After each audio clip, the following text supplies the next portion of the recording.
તો સ્વાદના શોખીનો માટે સારા સમાચાર, જ્યાં જૂનાગઢ માર્કેટિંગ યાર્ડમાં કેસર કેરીનું આગમન થઈ ચૂક્યું છે અને 200 થી 300 બોક્સ કેરીની આવક નોંધાઈ, જ્યાં 1000 થી 1500 રૂપિયા પ્રતિ બોક્સના ભાવ બોલાયા છે।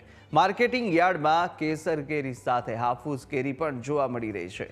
ચાલુ વર્ષે વાતાવરણને કારણે કેરીના ઉત્પાદન પર અસર પડવાની સંભાવના છે અને અંદાજે 25 થી 30% ઓછી કેરીની આવક રહેવાની પણ સંભાવનાઓ સેવાઈ રહી છે।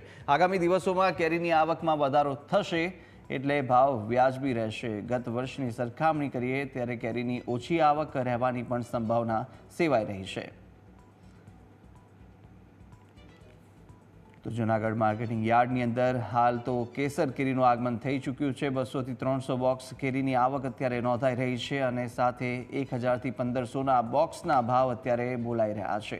કેસર કેરીનું આગમન, જે કેરી રસિકો છે તેમાં ઉત્સાહ જેવો રાહ જોઈ રહ્યા હતા અને આખરે કેસર કેરી આવી ચૂકી છે, પરંતુ આ વખતે જે વાતાવરણ અનુકૂળ ન રહેવાને કારણે પણ ક્યાંક આ જે આવક છે કેરીની તે પણ ઘટાડો તેમાં જોવા મળી શકે છે। 8-10 દિવસથી જૂનાગઢ માર્કેટિંગ યાર્ડમાં કેસર કેરીની આવક ચાલુ થઈ છે। રોજ 200-250 બો હોય છે। આજે પણ 200-250 બો હતા અને 1000 રૂપિયાથી લગાવીને 1500 રૂપિયા સુધી બો પહોંચાઈ છે।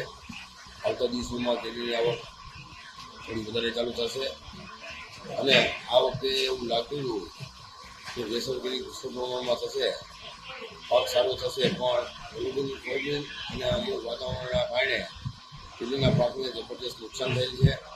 એના હિસાબે આ વખતે જો 25-30% કેરી રહે તો પણ સારું અને આવતા દિવસોમાં કેરીની આવક સારી થશે।